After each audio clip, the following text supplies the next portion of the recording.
आपको मेरा चैनल पसंद है तो प्लीज लाइक करें और नए वीडियो को सबसे पहले आप ही देखें, इसीलिए चैनल को सब्सक्राइब करके घंटी को जरूर दबाएं। नमस्कार आप सभी को आपके ही अपने प्यारे इस YouTube चैनल VR एजुकेशन के ऊपर में आप सबों का बहुत बहुत स्वागत है और आशा और उम्मीद करता हूं कि आप सब एकदम स्वस्थ होंगे, मस्त होंगे और आप अपनी तैयारी में एकदम व्यस्त होंगे। तो जो भी क्लास 12th आर्ट्स के विद्यार्थी हैं और जिनका सब्जेक्ट है हिस्ट्री, उनको घबराने की कोई जरूरत नहीं है। हम आपके लिए छोटे छोटे वीडियो लेकर के आएंगे, मात्र 15 मिनट का होगा, मैक्सिमम 10 से 15 मिनट का। उसमें आपको 15-20 क्वेश्चन जो है वो आपको टॉपिक वाइज कराएंगे। तो आज हम हिस्ट्री का सेकेंड चैप्टर का लेकर के आए हैं, जिस चैप्टर का नाम है राजा, किसान एवं नगर। अब इसमें वैदिक काल से भी प्रश्न आएंगे, इसमें गुप्त काल से आएंगे, मौर्य काल से प्रश्न आएंगे, ठीक है, अलग अलग टॉपिक से। तो इसमें राजा, किसान एवं नगर में जो प्रश्न बनते हैं वेदों से अलग बनेंगे, तो वैदिक काल में हम आपको अलग से प्रश्न करा देंगे और जो गुप्त काल है उसमें अलग से, मौर्य काल है उसमें अलग से। तो आज फिलहाल के लिए हम इस राजा, किसान एवं नगर में वैदिक काल में जितने भी प्रश्न अब तक पूछे गए हैं और आने की संभावना है, वो सारे के सारे प्रश्नों को आज के वीडियो सीरीज में करेंगे खत्म। इससे पहले एक छोटी सी जानकारी दे दें कि यहाँ पे आपको नंबर भी शो हो रहा है, आप इस नंबर पे संपर्क कर करके और चैप्टर वाइज नोट्स ले सकते हैं, ठीक है। एक सब्जेक्ट का जो फी होगा आपका 99 रुपया होगा और एक से अधिक अगर आप लेना पसंद करेंगे तो 2-3 सब्जेक्ट अगर लेंगे तो 3 सब्जेक्ट आपको मात्र 199 रुपया में दे दिए जाएंगे, जिसमें सब्जेक्टिव होगा, आपका थ्योरी होगा, फिर ऑब्जेक्टिव होगा, सारे कुछ मिलेंगे। चलिए क्लास में मिलेंगे। पहला आज के प्रश्न है कि ऋग्वैदिक समाज था, बताना है कि ऋग्वैदिक समाज कहाँ है। फटाफट से ऑप्शन आपके सामने, पितृसत्तात्मक, मातृसत्तात्मक, पत्नी प्रधान, इनमें से कोई नहीं। फटाफट से बताएंगे कि ऋग्वैदिक समाज क्या है। अगर हम बात कर लें वैदिक का, तो आप जानते हो कि वैदिक काल का जो समय काल है वो भाई 1500 से लेकर करके और आपका 600 ईसा पूर्व माना जाता है वैदिक काल। अब इसको 2 वर्गों में बांटते हैं, एक को लोहा आता है 1000 ईसा पूर्व में और लोहा के खोज का पहले का वैदिक और लोहा के खोज के बाद। तो लोहा से पहले 1500 से लेकर करके और 1000 ईसा पूर्व का जो टाइम पीरियड है उसको ऋग्वैदिक काल कहते हैं ना, और इसके बाद उत्तर वैदिक, लेटर वैदिक पीरियड। तो इस समय ऋग्वैदिक समाज की अगर बात कर लेंगे तो समाज है पितृसत्तात्मक, यह याद रखेंगे। हड़प्पा वही मातृसत्तात्मक है, तो अगर वैदिक या ऋग्वैदिक पूछा जाए तो पितृसत्तात्मक सही ऑप्शन हो जाएगा। अगले सवाल की तरफ में बढ़ते हैं और ये रहा काफी बढ़िया सा प्रश्न, ध्यान दे करके आराम से बनाइए। आर्यों की सभ्यता किस नाम से जानी जाती है?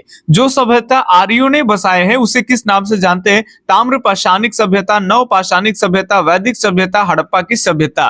तो जो आर्य की जो सभ्यता है वो आपके कौन बसाए हैं ये आपको बताने हैं। तो आर्यों की जो सभ्यता है भाई, वो आर्य जो सभ्यता बसाए हैं उस सभ्यता का नाम है आपका वैदिक सभ्यता। आर्यों की जो बनाई सभ्यता है उसका नाम क्या है? तो वैदिक सभ्यता है, ये आपको याद रखना। तो सेकंड का सी ऑप्शन एकदम सही हो जाएगा। अगले सवाल की तरफ बढ़ते हैं। तो अगला सवाल ये रहा आपके सामने, 3rd नंबर प्रश्न कि आर्यों का प्रमुख पशु कौन है? आर्यों का सबसे प्रमुख पशु कौन है भाई? गाय है, बैल है, सांड है या फिर घोड़ा है? आप सब जानते हो कि आर्यों के प्रमुख पशु कौन हो जाएंगे? गाय हो जाएंगे, है ना। तो ऋग्वैदिक समाज पशुपालन पे निर्भर था, उत्तर वैदिक काल में कृषि पे आया, लेकिन कृषि से आने पे जो पशुपालन थे उसमें प्रमुख पशु की बात कर ले तो आर्य जिन्होंने वैदिक सभ्यता बसाए हैं, ठीक है, वो गाय ही पाला करते थे ज्यादातर। तो ये 3 का ए ऑप्शन आपका सही चला जाएगा। अगले सवाल ये रहा आपके सामने, आर्यों का प्रिय पेय क्या है? तो आर्यों का प्रिय पेय सोमरस, दूध, सूरा, इनमें से कोई नहीं। तो आप सब जानते हो कि आर्यों का प्रिय पेय जो है वो सोमरस है, ठीक है। और इनके एक वनस्पतियों के देवता होते थे कि आप जानते हो कि इनके वनस्पतियों के देवता को सोम देवता कहते हैं और इस सोम देवता का उल्लेख आपको बताए थे थ्योरी में और क्लास में आपको पढ़ाया गया है, ठीक है। ऋग्वेद में आपको 10 मंडल के बारे में टीचर्स बताए होंगे, हम लोग ही पढ़ाते हैं। और 10 मंडल में तीसरा मंडल भी आपको नॉर्मली पढ़ाते होंगे कि गायत्री मंत्र, और 7वें मंडल में दशराग युद्ध का वर्णन।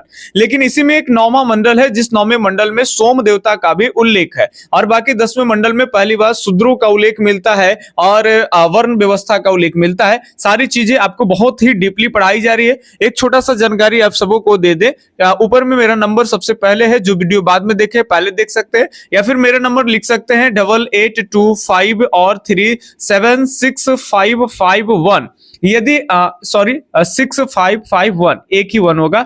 यदि आप मसौढ़ी एक जगह है पटना में, ठीक है, पटना से 30 किलोमीटर 30 किलोमीटर की दूरी पे मसौढ़ी है, उसके इर्द गिर्द का जगह का नाम आपको बताते हैं, जिससे नदमा है, पोठी है, जहानाबाद से पहले आपका नदौल है, कोरोना है, ठीक है, आपका ये सब इलाका जो बता रहे होंगे, इधर के जो लोकल बच्चे होंगे वो जान रहे होंगे। तो इधर जो चाहते हैं कि ऑफलाइन में एकदम बेस्ट तरीका से पढ़ेंगे तो पूरे सब्जेक्ट को काफी डीपली से पढ़ाया जा रहा है और क्रैश कोर्स आप हमारे सभी टीचर टीम के समक्ष सामने बैठ करके मात्र और मात्र 1499 रुपया की राशि की भुगतान कर करके और आप पढ़ सकते हैं। तो 1500 रुपया में आपको 12th का आर्ट्स का क्रैश कोर्स सभी सब्जेक्ट अंग्रेजी के साथ में ऑफलाइन में मिल जाएगा, ठीक है। तो आराम से आप तैयारी कर सकते हैं, नंबर आपके सामने है, आप हमसे संपर्क कर सकते हैं।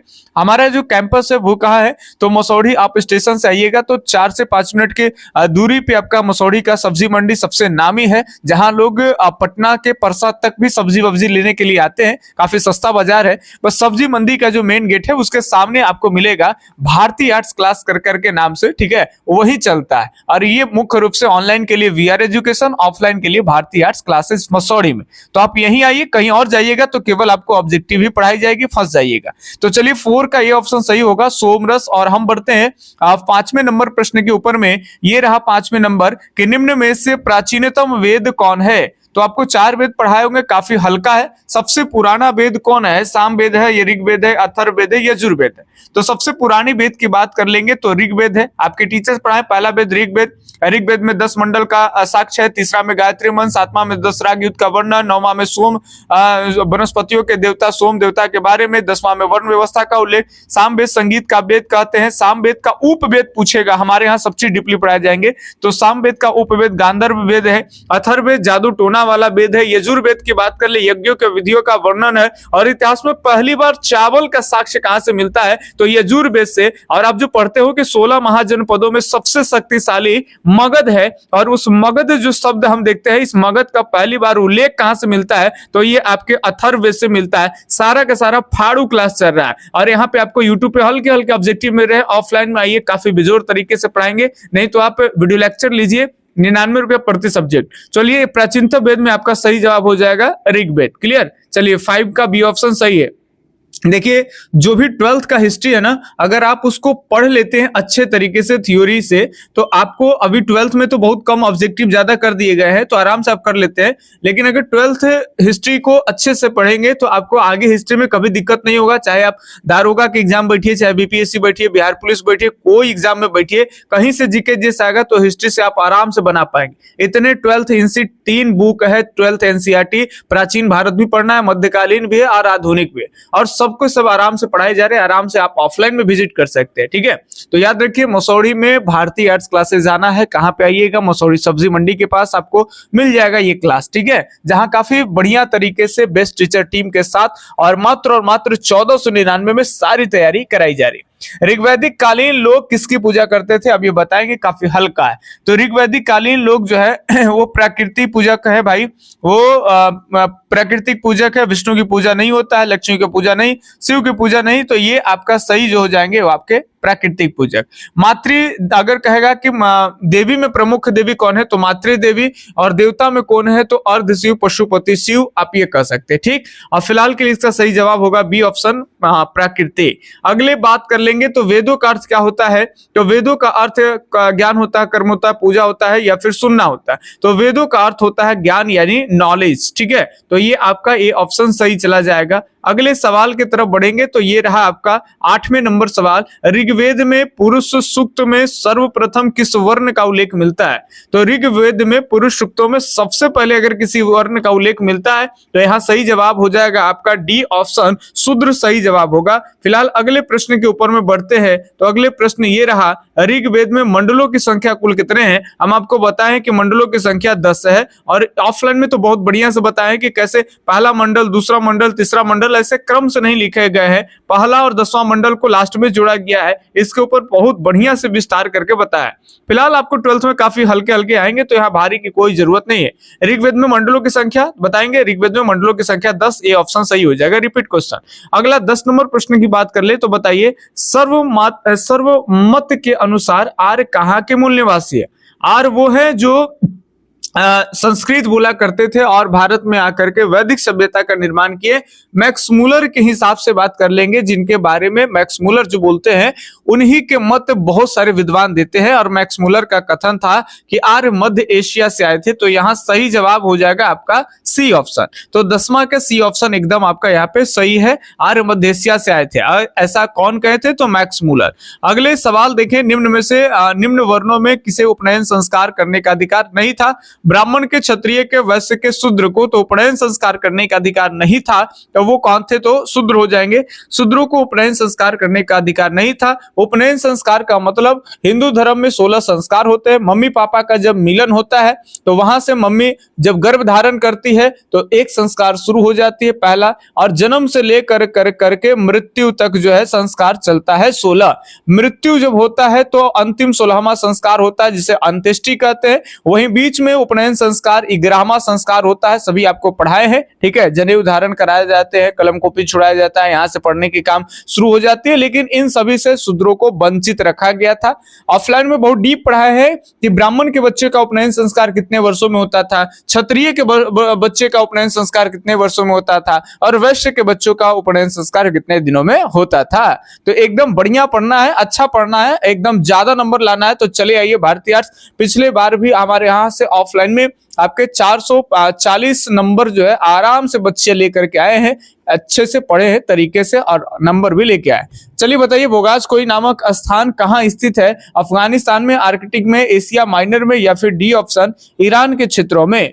तो बोगाजकोई जो अभिलेख है ये आपके पाए गए एशिया माइनर के क्षेत्र में। इस बोगाजकोई अभिलेख में जिस देवता का उल्लेख मिलता है, इंद्र है, वरुण है, नरसत्य है, ये सभी देवता का साक्ष्य आपका एशिया माइनर अभिलेख में भी मिलता है, बोगाजकोई में। और यही वैदिक के देवता हैं। तो कहीं ना कहीं पता चलता है कि वेदों का वैदिक सभ्यता जो है वो आर्यों ने बसाया है। और आर्य कहाँ से आए थे? तो यही एशिया माइनर के क्षेत्र से आए थे, क्योंकि वहां भी वही देवता है और वैदिक वाले का भी वही देवता है ना। तो बहुत तरह की चीजें चर्चा की है। यहाँ ज्यादा चर्चा करने में वीडियो का लेंथ बड़ा हो जाता है, और जो कुछ नहीं पढ़े होते हैं तो लगता है कि सर फटाफट क्या बोलते चले जा रहे। तो यहाँ काम केवल रिवीजन है। जो आप पढ़ लिए तो एक बार याद कराना, रिवीजन कराना। ऋग्वैदिक आर्यों के प्रमुख देवता, तो ऋग्वेद के आर्यों का प्रमुख देवता इंद्र है, जिसे पुरंदर कहते हैं। पुरंदर का मतलब, पुर का मतलब होता है किला, और पुरंदर कहा गया है जो किला विध्वंसक है, किला ढाने वाले हैं, ठीक है, उन्हें पुरंदर कहा गया है। और पुरंदर इंद्र भगवान को कहा जाता है। तो हड़प्पा वाले किला बनाते थे, और वैदिक वाले के जो प्रमुख देवता इंद्र है